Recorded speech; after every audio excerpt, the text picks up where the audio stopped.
தமிழ்குரல் நேயர்களுக்கு வணக்கம். இன்று நம்மோடு சிறப்பு விருந்தினராக அரசியல் விமர்சகர், ஊடகவியலாளர் சேகுவேரா இணைந்திருக்கிறார். பேசுவோம் நிறைய. வணக்கம். வணக்கம். விஜய் அவர்கள் முதல்வராக பதவியேற்றிருக்கிறார். தமிழ்நாடு காவல்துறை சைபர் குற்றத்தடுப்பு பிரிவிலிருந்து ஒரு சுற்றறிக்கை வந்திருக்கிறது. முதல்வர் விஜயை பற்றி அவதூறு பரப்பக்கூடிய சமூக ஊடக ஐடிக்களை ரத்து பண்ணுவாங்க, டெலீட் பண்ணிடுவாங்க அப்படின்னு வந்திருக்கு. இதை எப்படி புரிந்து கொள்வது? அப்போ மற்ற எதிர்கட்சியை பற்றி விமர்சனம் பண்ணுற ஐடிக்கள் மீது என்ன நடவடிக்கை அப்படின்ற ஒரு கேள்வி வருது. 2 நாள் முன்னாடி சமூக வலைதளங்களில் ஒரு 3 ஸ்க்ரீன்ஷாட் போட்டிருந்தேன். திருமாவளவன் அவர்களுடைய கட்சி தயவால் தான் இன்னைக்கு முதலமைச்சர் விஜய் இல்லையா?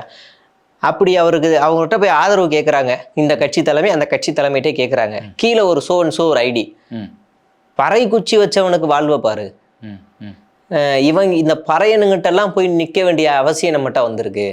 இன்னொரு பொண்ணு சொல்லுது, இந்த இந்த இந்த ஜாதி ஆளுங்கிட்டெல்லாம் போய் நம்ம நிற்க வேண்டியது உனக்கெல்லாம் ஓவா முதலமைச்சர் கேட்குதா, 2 வச்சிருக்க அப்படின்னு அப்படி வீடியோவா போடுது ஒரு பொண்ணு. இப்போ இவங்களுக்கெல்லாம் மனநிலை என்ன? இப்போ இவங்கெல்லாம் திருத்த வேண்டிய கட்டாயத்தில் யார் இருக்கா? இவங்க எல்லாருமே டிவிக்கு ஆதரவாளர்கள், மெம்பரா, நிர்வாகியா எதுவும் தெரியாது, நிர்வாகிகள். அப்ப இவங்க மீதெல்லாம் என்ன நடவடிக்கை? சரி, இப்ப முதல்வர் பதவி கேட்கிறாரு, கேட்டா என்ன? அவர் முதலமைச்சர் பதவி கேட்கிறாரு. அவர் நீங்க துணை முதல்வர்னு சொல்றாங்களேன்னு ஒரு பேட்டியை சொல்லும் போது, அப்ப நான் முதலமைச்சரெல்லாம் ஆகக்கூடாதா? எனக்கு அந்த தகுதி இல்லையா? என்னை ஏன் சுருக்குறீங்கன்னு கேட்கிறாரு. நியாயமானது. அவர் ஒரு பொது தலைவர். இங்க இருக்கிறவங்க தான் அவர் ஒரு சாதிக்கான தலைவரா மாத்த கட்டமைப்பு பண்ணிக்கிட்டு இருக்காங்க. அப்ப நாம கேட்கிறோம், எது அவதூறு, எது அவதூறுன்னு கேட்குறோம். கடந்த கால ஆட்சியில் ஸ்டாலின் அவர்கள் குறித்து தாவேக்காவில இருந்து எத்தனை பேர் அவதூறு பேசினாங்க? ஒன்றும் இல்லை. இப்போ இந்த ஜேடின்னு ஒரு பையன், அவன் அசிங்கமா கேவலமா இலங்கை தமிழை வெளிநாட்டில் இருந்துக்கிட்டு கேவலமா அசிங்கமா பேசுகிறான். முன்னாள் முதலமைச்சர், முன்னாள் துணை முதலமைச்சர் எல்லாரையும் பேசுகிறான். இப்போ இவன் ஆளுநர் வரைக்கும் பேசுகிறான். இவன் இப்படி பேசுகிறான், இவனை கைது செய்யுங்கன்னு கோவை நித்யான்னு ஒருத்தவங்க போஸ்ட் போடுறாங்க. ஆனால் அவங்க மேலே சைபர் கம்ப்ளைண்ட், இவன் மேல எதுவும் இல்லை. எது அவதூறுன்னு வருது இல்லை? இப்ப இன்னும் ஆட்சி இப்பதான் ஒரு நாள் முழுசா முடியல, அதுக்குள்ள கருத்து சுதந்திரத்தை நசுக்கிறது. இது கருத்து சுதந்திரம் நசுக்கிறது தானே. உடனே அவங்க எனக்கு ஆறுதலா ஆதரவா போஸ்ட் போட்ட அனைவருக்கும் நன்றி, இதை நான் சட்ட ரீதியாக எதிர்கொள்வேன் அப்படின்னு அவங்களும் ஒரு போஸ்ட் போடுறாங்க. அப்ப எது அவதூறுன்னு ஒண்ணு இருக்கு. நீங்க ஒருமையில பேசினா கைது செய்யுங்க, வேற ஏதாவது அநாகரிகமான செயலை செய்து கைது செய்யுங்க. உங்களுடைய செயல்கள், உங்களுடைய கொள்கை, உங்களுடைய நடவடிக்கைகளை விமர்சனம் பண்ணாலே அவதூறுன்ற கிரைட்டீரியாக்குள்ள போவீங்களா அப்படின்னு ஒரு கேள்வியும் வருது. 2வது, ஒரு ஐஏஎஸ் அகாடமி வச்சுக்கிட்டு ஜிம்மு வச்சுக்கிட்டு நடத்திக்கிட்டு இருக்கிற ஒரு நபர், அவர் ஒரு வீடியோ போடுறாரு. தாவேகா குறித்து, முதலமைச்சர் குறித்து நீ யாரும் வீடியோ போடக்கூடாதுப்பா, எதிராக போட்டிங்கன்னா உங்களை அரெஸ்ட் பண்ணுவாங்க, வழக்கு போடுவாங்க, கொஞ்சம் அதனால சேஃபாக இருங்க, உங்கள் வேலையை போய் ஒழுங்காக போய் பாருங்கள், எதிராக போடாதீங்க. உளவுத்துறைக்கு ஒரு தகவல் வந்துருச்சு, எல்லா ஐடிக்களையும் எல்லாரையும் லிஸ்ட் எடுத்துட்டாங்க, அவங்க எல்லாரும் கைது பண்ண போகிறாங்கன்னு அந்த நபர் சொல்கிறாரு. உளவுத்துறை ரிப்போர்ட் உனக்கு எப்படி கிடச்சிச்சு? நீ மற்றவங்களுக்கு அட்வைஸ் பண்ணுற, நீ போய் ஜிம்மா ஐஏஎஸ் அகாடமி நடத்திட்டு போய்க்கேரு, உனக்கு என்ன தேவையில்லாத வேலை அப்படின்னு நம்ம திரும்ப கேட்போம்ல. இங்கே பண்ணுறவங்க முக்கியமான பத்திரிகையாளர்கள் எல்லாருமே என்ன பேசுகிறாங்கன்னா, அவங்களுடைய நிலையிலேருந்து பேசுகிறாங்க. உங்களுக்கு என்ன பிரச்சனை அப்படின்னு வருது. உடனே இவனு வரானுங்க, இன்னொரு கமெண்ட் பார்த்தேன், அப்போ ஃபெலிக்ஸை கைது பண்ணீங்க அப்படின்னு. ஃபெலிக்ஸை கைது பண்ணதுக்கான காரணம் என்னன்னா, கரூர் சம்பவத்தில் அவர் நடந்துக்கிட்ட அந்த விதம், அதுல இருந்து தான் நம்ம அவரை கைது பண்றாங்க. 2வது, அவர் முழுக்க அவதூறு ஃபேக் டேட்டாஸ் மட்டும்தான் வெளியிட்டாரு. இந்த புள்ளி விவரங்களை பேசுறவங்களை பார்த்தாலே ஆபத்தாக தான் இருக்கும். பொய்யான புள்ளி விவரங்களை பேசி பேசி பேசி பேசி தான் அவர் பேசக்கூடிய ஆள் தான். அதே மாதிரி தான் சவுக்கு சங்கரும் ஜட்ஜுகளையும் பெண் காவலர்களையும் அவதூறாக பேசினார். இது அவதூறில் வரும். எதிர் அரசியல் பேசுறது அவதூறில் வருமா அப்படின்னு தான் நம்மளோட கேள்வி. அப்படியே இவங்க கைது பண்ணாலும் எவ்வளவு பேரை கைது பண்ணுவாங்க? எத்தனை ஜெயிலு பத்துமா? எத்தனை ஜெயிலு தேவைப்படும்? இல்லை, இந்த சமூக ஊடகங்கள் தானே அவங்களுக்கு இந்த ஆட்சியில் வர்றதுக்கு ஒரு உறுதுணையாக இருந்தது. திட்டமிட்டு பல விஷயங்களை பரப்பி இப்போ நெகட்டிவ் ஸ்ப்ரெட் பண்ணக்கூடாது, நெகட்டிவ் வரக்கூடாது அப்படின்னு கட்டமைக்க விரும்புறீங்களா? அது உங்க செயலையே நீங்க மாத்திக்கலாம். உங்களுடைய ஆட்சி சிறப்பா இருந்தா அது தேவையில்லையே. எல்லாருமே நானே முதல்ல புகழ்வேன்ல. நானே நேத்து திட்டங்கள்ல நீங்க நேத்தே என்ன சொன்னீங்கன்னா, தேர்தல் வாக்குறுதியில சொன்னது என்ன? அனைவருக்கும் 200 யூனிட் இலவசம். இன்னைக்கு என்ன? 500 யூனிட்டுக்குள்ள யூஸ் பண்றவங்களுக்கு மட்டும் 200 யூனிட் ஃப்ரீ அப்படின்னு சொல்றீங்க. அது எப்படி சாத்தியம்? 500 யூனிட்டுக்குள்ள இன்னைக்கு எத்தனை குடும்பங்கள் பயன்படுத்துது கேட்டா ஒரு டேட்டா வருது, 2 கோடி பேர். வாய்ப்பே இல்லை. 500 யூனிட் 2 மாசம் 500 யூனிட்டுக்குள்ள எத்தனை பேர் பயன்படுத்துறாங்க அப்படின்ற ஒரு சிக்கல் வருது. அப்ப அது நீங்க திமுக சொன்னீங்கல்ல, தகுதி வாய்ந்த பெண்களுக்கு மட்டும் ஏன் 1000 ரூபா, அப்ப ஏன் வீட்டுல தகுதி இல்லையா, ஏன் பெண்களுக்கு தகுதி இல்லையா நீங்க திசை திருப்பினீங்கல்ல. அதுக்கப்புறம் திமுக வந்து அதை எல்லாமே சரி பண்ணுச்சு, எல்லாருக்குமே 1000 ரூபா யார் வேணாலும் விண்ணப்பிக்கலாம் வரும்னு சொல்லிட்டாங்க. அப்ப நீங்க என்ன பண்றீங்க, தகுதி பாக்குறீங்க தானே, யார் யாருக்கு 200 யூனிட் கொடுக்கும்னு தகுதி பாக்குறீங்க. ரெண்டாவது போதைப் பொருளுக்கும் பெண்கள் பாதுகாப்புக்கும் நடவடிக்கை எடுக்கிறீங்க, ரைட்டு. ஆனா பெரிய அறிவிப்பு தானே முதல் நாள் வரணும். சரி, இது உங்களை பொறுத்த வரைக்கும் ஒரு பெரிய அறிவிப்பு. ஆனால் இன்று முதல் அடுத்த 4 வருஷத்துக்கு எந்த இடத்துலையுமே சட்ட ஒழுங்கு சீர்கேடு நடக்கக்கூடாது, பெண்கள் பாதுகாப்புல எதுவுமே இருக்கக்கூடாது. அப்படி வந்துச்சு அப்படின்னா, அதிக அளவு நடந்துச்சுன்னா இந்த 2 திட்டமும் ஃபெயிலியர்னு அர்த்தம். அதை நம்ம பார்ப்போம், பொறுத்திருந்து பார்ப்போம், அப்புறம் நம்ம பேசுவோம். இப்போ இந்த தகுதி வாய்ந்த நபர்களுக்கு மட்டும் மின்சாரம் ஃப்ரீங்கிறது என்ன அடிப்படை? அப்ப மற்ற வாக்குறுதிகள் பத்தி அவர் என்ன சொல்றாருன்னா, ட்ரை பண்றேன் அப்படின்னு வார்த்தை வருது. அது என்ன வார்த்தை ட்ரை பண்ண? இன்னொன்று, இத்தனை கோடி மக்கள் எனக்கு பின்னால் இருக்கும்போது நான் எதுக்கு கவலைப்படணும், பொறுத்துருங்க எல்லாத்தையும் நிறைவேற்றுவோம் அப்படிங்கிற மாதிரி சொல்றாரு. இதுல ஒரு கேள்வி எழுது. நம்ம வந்து அதிமுக திமுக 2 பேரும் தேர்தல் அறிக்கை கொடுத்துருக்குறாங்க, அதை விட சிறப்பாக கொடுக்கணும் அப்படிங்கிறது மட்டும்தான் நோக்கமாக இருந்ததா? ஓட்டுக்களை வந்து வாங்கணும், அதுக்காக என்ன வேணாலும் பண்ணலாம் அப்படிங்கிறது மட்டும்தான். இந்த திட்டத்தை எப்படி நிறைவேற்ற போகிறோம் அப்படிங்கிற அலசல் ஆலோசனை இதை எதுவுமே வந்து நடத்தப்படலையா? இல்லைன்னா வசமாக வந்து விஜய் அவர்கள் வந்து ஒரு பொறியில மாட்டிக்கொண்டாரா, அவைக்கா மாட்டிக்கொண்டதா அப்படின்னு இருக்க வேண்டியது இருக்கா? ஆமா, அதுல நான் ஒரு டேட்டாவும் எடுத்து வச்சிருக்கேன். அவர் சொல்றது படி பார்த்தா இப்ப தமிழ்நாடு 10 லட்சம் கோடி இருக்கு. இப்ப இவர் சொல்ற திட்டங்கள்லாம் நிறைவேற்றணும் அப்படின்னா 75 லட்சம் கோடிக்கு மேல தமிழ்நாட்டுல கடன் அதிகரிக்க வாய்ப்புகள் அதிகமா இருக்கு. அதுல மாற்றுத்திறனாளிகளுக்கு ஓய்வூதியமா 3000, ஒரு குடும்பத்துக்கு 25 லட்சம் மதிப்பிலான வரையிலான சுகாதாரம் மற்றும் மருத்துவ காப்பீடு திட்டம், வீடுகளுக்கு 200 யூனிட்டு, உயர்கல்வி பயிலும் மாணவர்களுக்கு 20 லட்சம் வரை கடன் தள்ளுபடி, வேலையில்லா பட்டதாரிகளுக்கு மாதம் 4000, அதுக்கப்புறம் பாதுகாவலர்களுக்கு ஆண்டுக்கு 15,000 நிதியுதவி வழங்கப்படும், விவசாய கூலி தொழிலாளர்களுக்கு ஆண்டுக்கு 10,000 நிதியுதவி, 5 ஏக்கருக்கு குறைவாக நிலம் வைத்திருப்ப விவசாயிகளுக்கு கூட்டுறவு பயிற்சிகளுக்கு பயிர் கடன்களுக்கு முழுமையாக தள்ளுபடி, 5 ஏக்கருக்கு மேல் நிலம் வைத்திருப்பவர்களுக்கு 50% கடன் தள்ளுபடி செய்யப்படும், நியாய விலைக் கடைகள் பிடிஎஸ் பள்ளிகள் மற்றும் கல்லூரிகளில் சானிட்டரி நாப்கின்களை இலவசமாக வழங்கப்படும். இப்படி இன்னும் இருக்கு. பெண்கள் நடந்தும் மகளிர் சுய உதவி குழுக்கு SHGS 5 லட்சம் வரை வட்டியில்லா கடன் வழங்கப்படும்.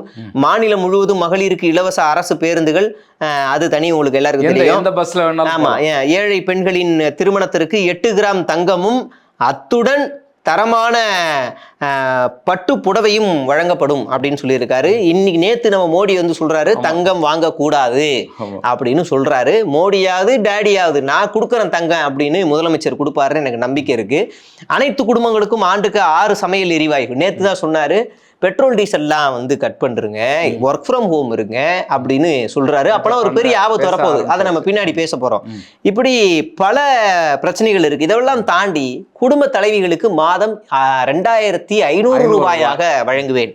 இந்த தகுதி உள்ள எல்லாருக்குமா? இல்ல, எல்லாருக்குமே, பெண்களுக்கு அப்படியே 1000 ரூபாய் யாரு வாங்குறாங்களோ அவங்க எல்லாருக்கும் 2500 வயதுக்கு உட்பட்ட எல்லா பெண்களுக்கும் அப்படியே சொன்னாரு. ஓகே, 60 வயதுக்கு உட்பட்ட பெண்களுக்கு. அப்ப இந்த திட்டங்கள்லாம் நிறைவேற்றப்படுமா? அதாவது அரசு பணியில இல்லாத 60 வயதுக்கு உட்பட்ட பெண்களுக்கு. ஆமா, இப்ப இந்த திட்டங்கள்லாம் நிறைவேற்றப்படுமா அப்படின்னு கேட்டா நிறைவேற்றப்படும் அப்படின்னு விஜய்க்கே தெரிஞ்சிருக்கு, முதலமைச்சருக்கே தெரிஞ்சிருக்கு. இதெல்லாம் சாத்தியம். ஏன் அப்படின்னு சொல்றேன்னா, அவர் தான் தேர்தல் பிரச்சாரத்துல நம்பவே முடியாத வாக்குறுதிகள்லாம் திமுகவும் அதிமுகவும் அள்ளி கொடுக்குறாங்க, இதெல்லாம் சாத்தியமே இல்லை அப்படின்னு அவர் சொன்னார். அப்பனா அவர் கொடுத்துருக்கிறது சாத்தியமானது தானே, அதான பொருள், வேற மாற்று பொருள் வராது. அப்ப இது எல்லாமே சாத்தியம்தான். நாம் என்ன கேட்குறோம்னா, இந்த 3 திட்டங்கள்ல ஏதாவது ஒரு திட்டம் மக்களுடைய நேரடி பயன்பாட்டுக்கு, அனைத்து மக்கள் நேரடி பயன்பாட்டுக்கு அதை கொண்டு வந்திருக்கணும். முக்கியமா பேருந்து வசதிகள்ல இதை கொண்டு வந்திருக்கணும். இதுல முக்கியமான ஒரு அனாலிசிஸ் பண்ண வேண்டியது என்னன்னா, அரசு துறைகள்ல பல துறைகள் நஷ்டத்துல போய்கிட்டு இருக்கு. அதுல ஒண்ணு போக்குவரத்து துறை. ஆமா ஆமா ஆமா. அதில் ஒன்று போக்குவரத்து துறை. அந்த போக்குவரத்து துறையில் கடந்த காலத்தில் அமைச்சராக இருந்த சிவசங்கர் அவர்கள் பல முன்னெடுப்புகள் நடத்தி இன்னைக்கு குஜராத், உத்தரப்பிரதேசம், ஆந்திரா, ஏன் கேரளாவே உதாரணத்துக்கு எடுத்துப்போம். அந்த மாநிலம் எந்த மாநிலங்களையும் இல்லாமல் ஈவன் தலைநகரான டெல்லியில கூட இல்லாத அதிநவீன பேருந்துகளை தமிழ்நாட்டில் உற்பத்தி பண்ணியிருக்காங்க. நீங்க டெல்லியில கூட ஓட்ட உரசல் இயம்பித்தாளைக்கு பேரிச்சம்பளம் தான் பேருந்துகள்லாம். அப்படி அங்க தலைநகரே அப்படி இருக்கும்போது சென்னையில தமிழ்நாட்டில் அதிநவீன பேருந்துகள், கிராமங்களுக்கு ஏசி பேருந்து, கிராமங்களுக்கு அதிநவீன பேருந்துகளை கொண்டு வந்தது திமுக அரசாங்கம். அப்ப அந்த பேருந்துகள்ல இலவச பயணம்ன்றத விஜய் முதலமைச்சர் சீக்கிரமா அறிவிக்கணும் அப்படிங்கிறத நம்மளுடைய வேண்டுகோளா இருக்கு. இல்லை, இவர் இப்போ ரொம்ப முக்கியமான விஷயத்தை அதில் பார்க்க வேண்டியது இருக்குது.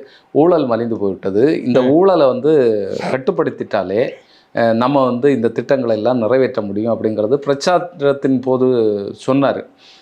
இன்னொன்று பார்த்தீங்கன்னு சொன்னால், நேற்று பதவி ஏற்கும்போது நான் வந்து ஒரு காசு கூட வந்து லஞ்சம் வாங்க மாட்டேன், எனக்கு அது தேவையில்லை, அந்த நினைப்போட யாராவது நீங்கள் இருந்தீங்கன்னு சொன்னால், இதில் வந்திருக்கீங்கன்னு சொன்னால் இன்னைக்கே நீங்கள் அந்த எண்ணத்தை வந்து கைவிட்டுருங்க அப்படிங்கிறத வந்து எச்சரிக்கை துணியாக வந்து பேசுகிறாரு. இதில் இன்னொரு விஷயத்தை அடிக்கோடிட்டு காட்ட வேண்டியது இருக்குது.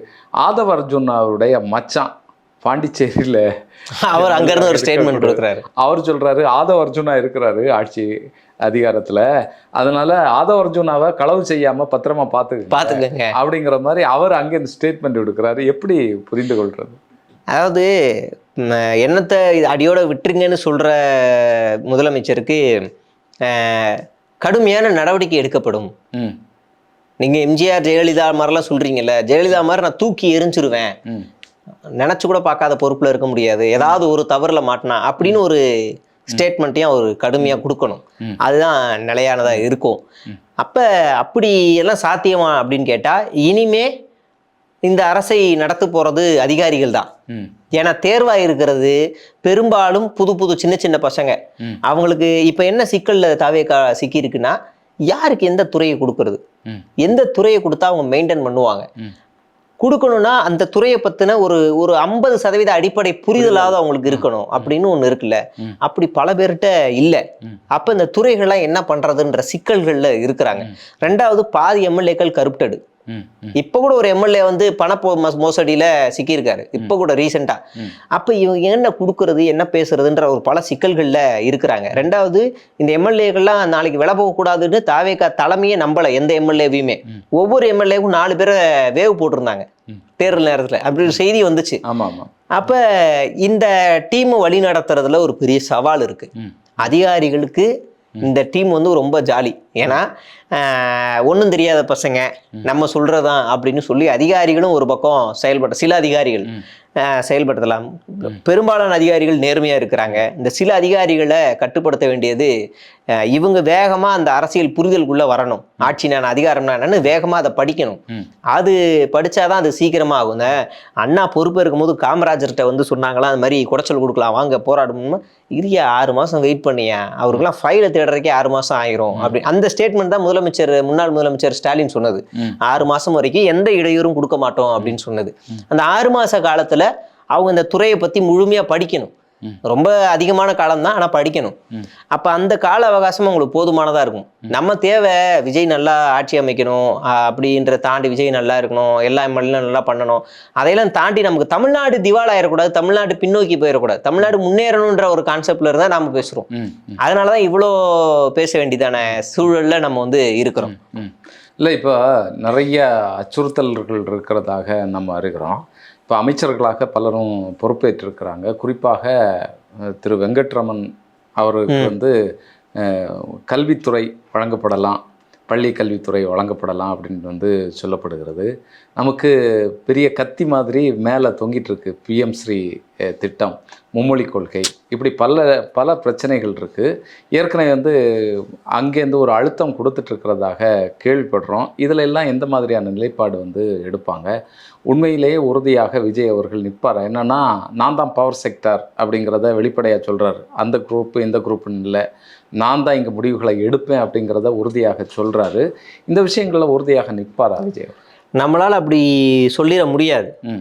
எந்த ஒரு கட்சிக்குமே திமுகவை தவிர்த்து, திமுக கூட்டணியில் இருக்க கட்சிகளை தவிர்த்து, அதுலேயும் காங்கிரஸை தவிர்த்துட்டு கட்சி வந்து சிங்கிள் மேன் பர்சன் கையில் ஹேண்டிலாக இருக்கா அப்படின்னு கேட்டால் பாமக இல்லை, காங்கிரஸ் இல்லை, அடுத்து வேற என்ன டிடி தினகரன் இல்லை, இன்னைக்கு அதிமுக முடிஞ்சிருச்சு, அவ்வளோதான். அப்போ இந்த தொலைதொலான்ற ஒரு நிலைப்பாட்டுக்குள்ள தாவேக்கா ஏற்கனவே இருக்கு. தேர்தலுக்கு முன்னாடி நம்ம பேசுகிறோம், ஒரு அணியை ஆதவர்ஜுனா வச்சிருக்காரு, ஒரு அணியை புசி ஆனந்த் வச்சிருக்காங்க. இன்னைக்கும் சமூக வலைதளங்கள் அப்பட்டமா அந்த மோதலை பார்க்க முடியும். அப்ப அந்த மோதல்களை கீழே இருக்க எம்எல்ஏக்கள் எப்படி சமாளிப்பாங்க அப்படின்னு ஒண்ணு இருக்கு. வெளியில வந்து எல்லாருமே கொடுத்த ஒரே ஸ்டேட்மெண்ட் ஆதவர்ஜுனா ஆளு, ஜானா அரகிசாமி ஆளு, புசி ஆனந்த் ஆளு அப்படின்னு ஸ்டேட்மெண்ட் கொடுப்பாங்க. அப்ப இவங்க எல்லாரையுமே ஒருங்கிணைக்கணும் அப்படின்னா முதல் விஜய் தன்னை ஒரு அரசியல் படுத்த வேண்டிய நிலைக்கு அவர் உள்ள போகணும். இன்னும் பேப்பர் பார்த்து படிக்கிறது, பதவியேற்பு கூட பார்த்து படிக்கிறது, அந்த மாதிரியான நிலையெல்லாம் இருக்குல்ல, அதையெல்லாம் மாற்றணும். இன்னும் இதுக்கப்புறம் ஃபுல் அண்ட் ஃபுல் எதையுமே பார்க்காம படிக்க வேண்டிய சூழலுக்கு அவர் மாறணும். ஆனா அதுக்கான அச்சாரம் நேத்தே தெரிஞ்சதே. அவர் பதவி ஏற்கும் போது அவரு ரொம்ப இதா பேசினாரே, ஒரு பஞ்சு டைலாக் மாதிரி பேசி விட்டார். ஆடியோ லான்ச் மாதிரி தான் இருந்துச்சு. ரெண்டாவது இதுல நம்ம முன்னாடி சொன்னதுதான், இது வரைக்கும் அந்த தமிழக சட்டமன்றத்துல பிராமணர்களுக்கு இடமே கிடையாது. அதை ஒடுக்குனது இந்த திக தான், நீதி கட்சி, திராவிட இயக்கங்கள் தான் அதை உடைச்சு இல்லாம இருந்த ஒரு நிலை இருந்துச்சு. ரொம்ப வருஷம் கழிச்சு இன்னைக்கு அமைச்சரவையில ஒரு பிராமணர் இடம்பெறாருன்னா அது ஒரு ஆபத்து தான். நீங்க சொல்றதுதான், இனிமே தமிழ்நாட்டு கல்வி என்ன ஆகும், நம்ம ஒரு பெரிய போராட்டத்துக்கு, அது அப்படி நடக்கக்கூடாது. ஒருவேளை நடந்தா ஒரு பெரிய போராட்டத்துக்கு நம்ம தயாராகணும். அது ரெண்டாவது, நேற்று மோடி அவர்கிட்ட ஏன் அப்படி ஒரு அச்சுறுத்தல் வருது? அந்த ஒரு பிராமணராக இருக்கிறதுனாலயே நம்ம வந்து அப்படிப்பட்ட ஒரு எச்சரிக்கை உணர்வோடு இருக்க வேண்டிய தேவை இருக்கிறது, அவசியம் இருக்கிறது. ஆமா, நிச்சயமா இருந்தே ஆகணும். ஏன்னா நீங்க வந்து இயல்பாவே அவங்க அந்த அவங்களுடைய சமஸ்கிருதத்தை முன்னிறுத்தணும், ஹிந்தியை முன்னிறுத்தணும் அப்படின்ற மைண்ட் செட்டுக்கு தான் வருவாங்க. அப்படி அவங்க வரலன்னா நல்லதுதான், வரலன்னா நல்லது. ஆர்எஸ்எஸ் பின்னணி இருக்கும். ரெண்டாவது அங்க ஒரு ஆர்எஸ்எஸ் ஆளு இருக்காரு, சிடிஆர் நிர்மல்குமார். வரல, தமிழ்நாட்டு நலன் சார்ந்து இயங்குறாங்கன்னா நல்லதுதான். ஒருவேளை அவங்க அந்த பிஎம் ஸ்ரீக்கு இன்னும் குரல் கொடுக்கல, நேத்து மோடி கொடுத்த அந்த ஸ்டேட்மெண்ட்டுக்கும் இவங்க எந்த பதிலும் கொடுக்கல, அதெல்லாம் பார்க்கும்போது நமக்கு ஆச்சரியமா இருக்கு. நேத்து மோடி சொன்ன, எனக்கு அவரு பிரதமர் சொன்னது எல்லாமே பயமா இருக்கு. அப்பனா 2 மாசமா நம்மகிட்ட கையிருப்பு இருந்திருக்கு, கச்சா எண்ணெய் கையிருப்பு இருந்திருக்கு. அதை வச்சு இந்த தேர்தல் முடிகிற வரைக்கும் கப்சிப்புன்னு வச்சிருக்காங்க. தேர்தல் முடிஞ்ச உடனே, பதவியேற்பு விழாவெல்லாம் முடிஞ்ச அடுத்த நாள் இப்படி ஒரு ஸ்டேட்மெண்ட் கொடுக்க வேண்டிய அவசியம் என்ன? அதுவும் அடுத்த நாள் எல்லாரும் உஷாரா இருங்க, ஒர்க் ஃப்ரம் ஹோம் பண்ணுங்க, தங்கம் வாங்காதீங்க, இப்படி சொல்றதனுடைய காரணம் என்ன? அப்பனா ஏதோ ஒரு மிகப்பெரிய ஆபத்து இந்தியாவை நோக்கி வந்து கொண்டிருக்கிறது. அதை எப்படி சமாளிப்போம்? இங்க இருக்க விஜய் அவர்கள் சொன்னாரு, இங்க இருக்க அரசு ஏதாவது உஷாரா இருந்திருக்கலாம், மாநில அரசு, மத்திய அரசாங்கம் ஏதாவது முயற்சி எடுத்திருக்கலாம் அப்படின்னு சொன்னாரு. அப்ப இப்ப உஷாரா இருக்கணும் விஜய் அவர்கள், இந்த நிமிஷம் உஷாரா இருக்கும். ஆமா, இனிமே திமுக அப்பயே உஷாரா இல்ல அதனால இப்படி ஆயிடுச்சுன்னா சொல்ல முடியாது. இப்ப நீங்க தான் ஆட்சி அதிகாரத்துல இருக்கீங்க, இப்ப நீங்க உஷாரா இருக்கணும். இப்ப என்ன செய்யணும்ன்ற நடவடிக்கைக்குள்ள இவங்க எல்லாம் போகணும். உங்களுடைய யோசனையை பேசலாம். நான் வந்து இன்னைக்கு செய்தி பார்க்கும்போது விஜய் அவர்களை பற்றிய ஒரு செய்தி போட்டிருக்கு, பக்கத்திலே ஈரான் போட்டிருக்கு. நான் என்ன நினைச்சேன்னா, ஈரானுடைய யுத்தத்தை நிப்பாட்டுறதுக்கு முதல்வர் விஜய் அவர்கள் ஏதாவது முயற்சி செய்யறாரா அப்படின்னு நினைச்சேன். இப்ப சோசியல் மீடியாவில் நேத்துல இருந்து என்ன சண்டைன்னா, விஜய் எப்போ ப்ரெஸ் மீட் கொடுப்பாருன்னு எல்லாம் கேட்டுட்டு இருந்தாங்க. அவர் முதலமைச்சர் ஆனோடனே கொடுப்பாருன்னு சொன்ன உடனே இப்போ எல்லாரும் ஆமா, ஏன் இன்னும் ப்ரெஸ் மீட் கொடுக்கல தலைவா, நீ ப்ரெஸ் மீட் கொடுத்தலைவா, என்னால் பேச்சு வாங்க முடியல, ப்ரெஸ் மீட் கொடுத்தலைவா, ஒரு 4 வார்த்தையாவது பேசலைவா, அப்போதான் இவங்களை அடிக்க முடியும் அப்படின்னு ஆதரவாளர்களே எதிராக பேசக்கூடிய நிலையை நான் வந்து சோசியல் மீடியாவில் பார்க்குறேன். இப்போ வரைக்கும் ப்ரெஸ் மீட் சந்திக்கல, முதலமைச்சராயும் ப்ரெஸ் மீட் சந்திக்க மாட்டாரு, எப்போதான் அவர் சந்திப்பாருன்ற ஒரு கேள்வியும் வருது. இனிமே சந்திச்சே ஆகணும். இனிமே பத்திரிகையாளர்கள் கேள்வி கேட்கறதுக்கு இவர் பதில் சொல்லிதான் ஆகணும். அதையும் அவர் கடந்து போறாரு. இன்னும் எத்தனை நாள் நடக்கும்? புதிய ஒரு முறையை கட்டமைக்கிறாரா மோடி அவர்களை பின்பற்றி அப்படின்னு சொல்லலாமா? மோடி அவர்கள் கூட சந்திச்சிடுறாரு, நாடாளுமன்றம் கூட்டும் போது சந்திச்சுட்டு போயிடுறாரு. பட் இது எப்படி, என்ன சாத்தியம், இது எப்படி பாசிபிள்னு கூட நமக்கு தெரியல. ஆனா சந்திக்கணும், பத்திரிகையாளர்களை சந்திக்கணும், அந்த ஸ்கில்ல அவர் வளர்த்துக்கணும். நிச்சயமா. அப்பதான் நீங்க அரசு பற்றிய கேள்விகள் கேட்பாங்க, முறைகளை வந்து கேட்பாங்க, அதை வந்து சரி செய்யறதுக்கான வழிகள் பிறக்கும் அப்படிங்கிறது தான் ரொம்ப முக்கியமானது. குறிப்பாக வந்து ஊடகத்திற்கு ஒரு எச்சரிக்கை விடுத்திருப்பது வந்து நம்ம ரொம்ப அச்சுறுத்தலாக பார்க்குறோம். இந்த அரசாங்கத்தினுடைய முதல் நடவடிக்கை அப்படி இருந்தால் அது ரொம்ப பயங்கரமானது. தொடர்ந்து பேசுவோம், அரசு எப்படி செயல்படுகிறது, அவருடைய நடவடிக்கைகள் என்ன, தமிழக மக்கள் வந்து சுபிட்சமாக இருக்கிறார்களா அப்படிங்கிறத பற்றி பேசுவோம். நன்றி.